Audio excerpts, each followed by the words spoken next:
درود، طاهری سفر هستم در برنامه خبری و تحلیلی اخباری آزادی همراه شما. امروز 11 ایول است و در ابتدا نگاه به عنوان چندی از گزارش‌های برنامه. گروهی از مسلمانان مسجد کاتلنیکی در مسکو در مراجعتنامه به رئیس جمهور ولادیمیر پوتین از رفتار ماموران عمان روسیه شکایت کردند. در این منطقه بسیارتر ریدها گذرانده می شود. فقط نسبت تاجیکان گذرانده شده است. در نشستی سران کشورهای عضو ناتو در ویلنیوس جنگ روسیه در اوکراین و کمک به این کشور یکی از مسائل مهمی موردی بررسی خواهد بود. جنگ و دعوای همسایه‌ها در سر زمین و این دفعه تا به دادگاه رفت دیگر باره بحث مشتری بر سر زنان را برانگیخت. خدمه میبینم سرم درد میکنه، پام درد میکنه، جای زاگیاش مقصد علم میکنم. گروه از مسلمانان مسجد کاتلنیکی مسکو و از ولادیمیر پوتین رئیس جمهوری روسیه خواستند بر رفتار ماموران عمان بها بدهد که به قول آنها در یک جای مقدس برای اعتقادمندان بدرفتاری کردند. مراجعت ویدیویی بعد از آن نشر شد که ماموران پلیس روسیه نماز روز جمعه را به هم زدند. سرانگیزی نوروز شاه گزارش می‌دهد. با این عمل خود کارمندان عمان نماز جمعه را ویران کردند و به طلب آنکه سبب رید را شرح دهند آنها ضد نمازگزاران از وسایل آتشفشانی استفاده بردند. مراجعت نمازگزاران مسجد شهرک کاتلنیکی ولایت مسکو با پرزیدنت روسیه، همون مسجدی که ماه‌های اخیر پیوسته مورد رید پلیس روسیه قرار گرفته پرسر و صدا شده است. آنها به جای نمازگزاری مردم با پای افزال در آمده با یک به احترامی داد می زدند و الفاظ قبیح می گفتند، از زور استفاده می کردند. اینجا گپ درباره عملیات اخیر پلیس می رود که روز 7 ایول در این مرکز انجام شد. مهاجران تاجیکی که آن روز به نماز جمعه آمده بودند با فرستادن نوار از بدرفتاری پلیس با نمازگزاران شکایت کردند. در ویدیو دیده می شود که نمازگزاران را روی زمین خواباندند. پلیس روسیه گفت در این رید چند مهاجر را بازداشت کرده است که گویا حجت بود و باش نداشتند. معلوم نیست که چه تعداد از مهاجران دستگیر شدند. جمعیت مسلمانان کاتلنیکی در مراجعت ویدیویی خود گفته است چون این رفتار پلیس در محل نمازگزاری سبب اختلاف در جامعه خواهد شد. چون این عمل کارمندان حفظ حقوق علیه مسلمانان فشار اجتماعی و اختلاف را در جامعه به وجود آورده به مناسبت با کشورهای جهان اسلام تاثیر می‌گذارد. مرکز مسلمانانی و مسجد کاتلنیکی که معمولاً مهاجران از آسیای مرکزی برای نمازگزاری آنجا جمع آیند در ماه‌های اخیر پیوسته مورد رید و عملیات پلیس روسیه قرار می‌گیرد. عملیات ضد مهاجران تاجیک در روسیه هم محض از همین کاتلنیکی و پس از یک مراجعت گروه از ساکنان آن به ولادیمیر پوتین پرزیدنت روسیه سر شد. آنها دعوا داشتند که محل زیستشان به انکلاوی تاجیکان تبدیل یافته است. در پای پلیس روسیه شب 23 و 24 می نزدیک به 100 مهاجری تاجیک را در شهرک کاتلنیکی بازداشت کرد و مسجد را آنجا یک مدت بست. کارشناسان برخورد مقامات روسیه را با مهاجران هدفمندانه می‌دانند. در شهر کاتلنیک به حد بسیار تاجیکان زندگی میکنند. یک چیز را باید قید کنیم که قریب 90% تاجیکانی که در شهر کاتلنیک زندگی میکنند همشون شهروندی فدراسیا روسیه یا که ویتنا ژительство دارند و در همین شهر کاتلنیک بسیاری آنها خانه استقامتی شخصی خود را دارند.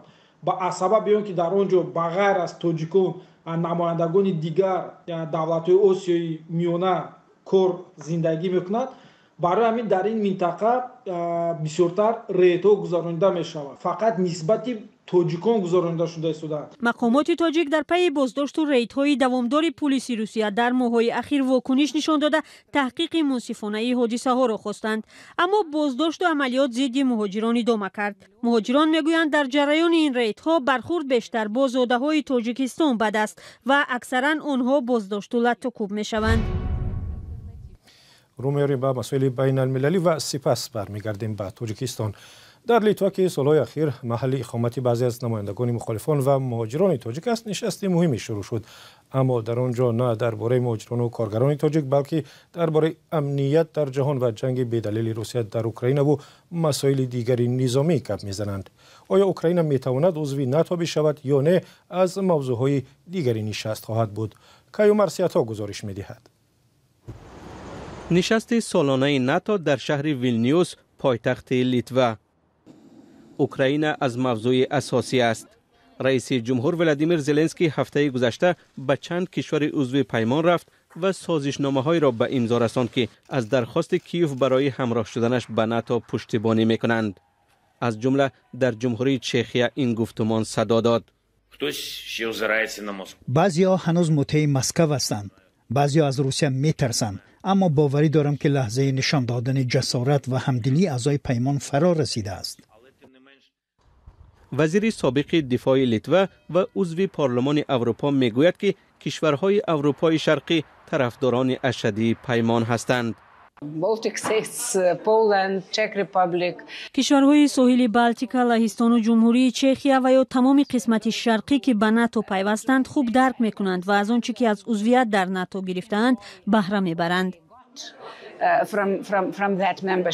امریکا و آلمان به این نظرند که اوکراین هنوز از لحاظ سیاسی و نظامی برای پیوستن به پیمان آماده نیست. در عین زمان از آن نگرانند که عضویت اوکراین در سازمان نظامی میتواند در نهایت ناتو را در نزاع مستقیم با روسیه قرار بدهد. جی سالیوان، مشاور امنیت ملی حکومت امریکا، پیش از سفرش به اروپا گفت اوکراین را میباید زمینه‌ها را قبل از عضویت در ناتو فراهم آورد.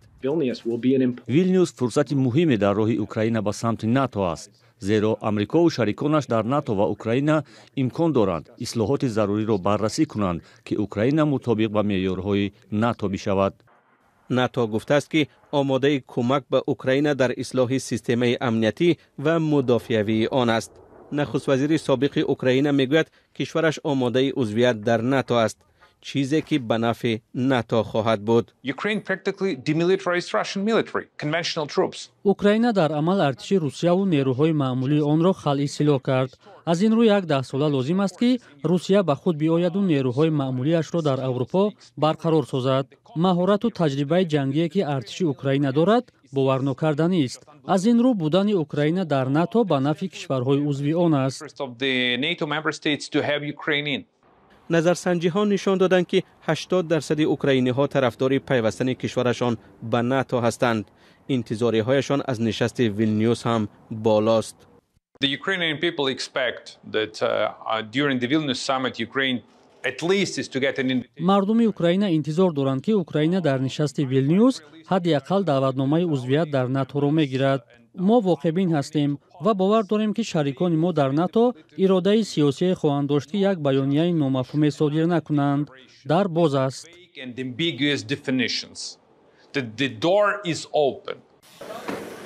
نشست 2 روزه ناتو ممکن است تاریخی و یا فرصت از دست رفته برای سازمان شود. به عقیده تحلیلگران ظاهراً راه حل میانه پیدا خواهد شد. و در آستانه همین نشست ناتو یک قرار امریکا درباره فرستادن بمب‌های خوشه‌ای یکی از نوع‌های خطرناک و کشنده سلاح به اوکراین حتی شریکان امریکا را نگران کرد. بمب خوشه‌ای چگونه اصلی است و چرا امریکا می‌خواهد به اوکراین بدهد؟ گزارش شعلای گلخواجه در همین باره است. بمب‌های خوشه‌ای که در هوا ترکیده سبب پیدا شدن ده‌ها بمب خردتری می‌گردد، همه را یکسره می‌کشد. استفاده آن را بیش از 100 کشور جهان منع کردند. با توزیع قصر سفید از بس که ذخیره‌های جنگی اوکراین برای حمله جوابی علیه روسیه تمام می‌شود، ایالات متحده برای فرستادن چندی از این نوع سلاح راضی شده است. در این باره سخنگوی شورای امنیت ملی در صحبت با برنامه تلویزیونی ABC ابراز داشته است. ما این گلوله‌های علاوه‌ای توپخانه را می‌فرستیم که در آنها بمب‌های خوشه‌ای نیز هست. حکومت روسیه که با استفاده بمب‌های خوشه‌ای در شهرهای اوکراین ابدار می‌شود، این اقدام را محکوم کرد. حامیان حقوق بشر از خطری که بمب‌های خوشه‌ای به جان مردم به وجود می‌آورد هشدار می‌دهند. نماینده دموکرات باربارا لی این نگرانی‌ها را تکرار کرد. ترکیش این بمب‌ها یکباره صورت نمی‌گیرند. کودکان می‌توانند آنها را زیر کنند. ولادیمیر زلنسکی ضمن مصاحبه‌اش با شبکه تلویزیونی ABC بار دیگر به اهمیت دریافت کمک‌های بین‌المللی در شکل سلاح و مهمات جنگی تاکید نمود. F-16 و یا همه گونه مهمات دیگر ضروری به ما امکان می‌دهد که برای نجات جان‌های بیشتر و استوار ماندن در موقع خود سرعت حرکتمان را بتیزانیم. انتظار می رود در رفت نشست ناتو اویدی چگونه نزدیک کردن کیف برای پیوستن به این پیمان گفتگوهای صورت بگیرد.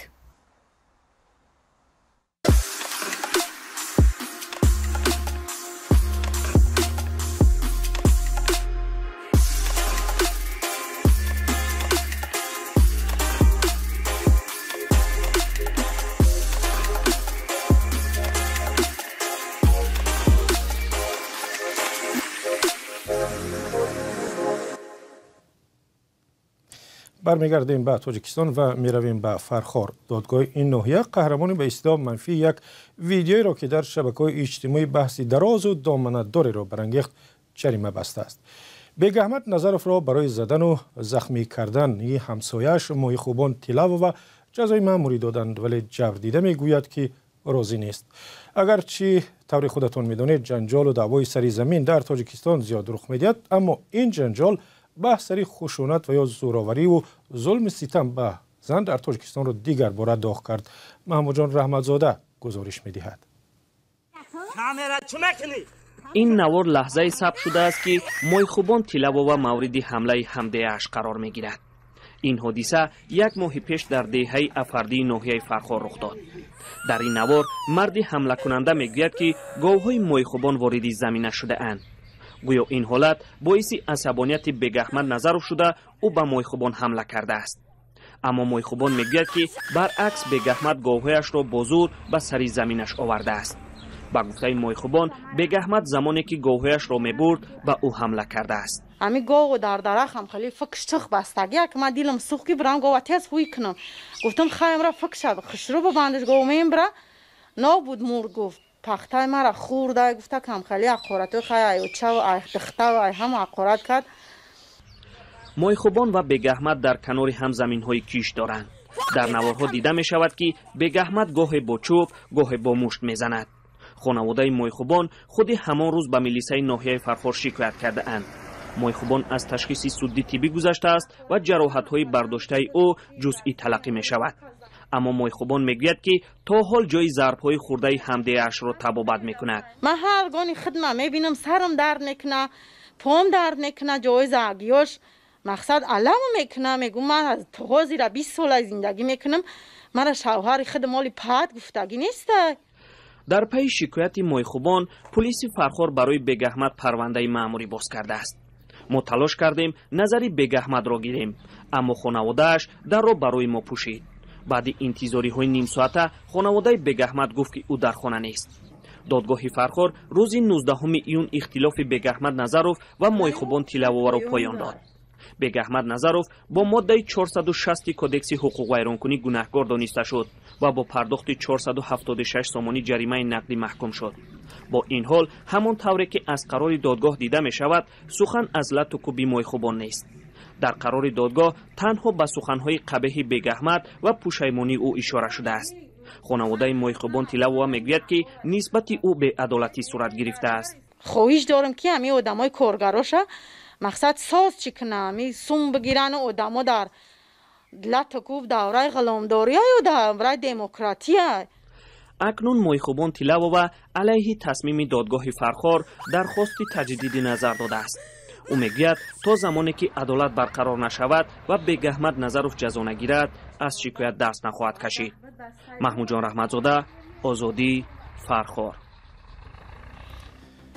برنامه خبری و تحلیلی اخبار آزادی اینجا به پایان میرسد. سپاس که تا این لحظه ما رو همراهی کردید. خبر و گزارش‌های بیشتر و هر ساعت در وبسایت azadi.org و صفحه‌های رادیو آزادی در فیسبوک و اینستاگرام. اگر شما هم خبری یا ویدیو دارید پس به ما بفرستید با شماره تلفن هایی که در صفحه‌های ما میبینید. تا دیدار در برنامه‌های دیگر.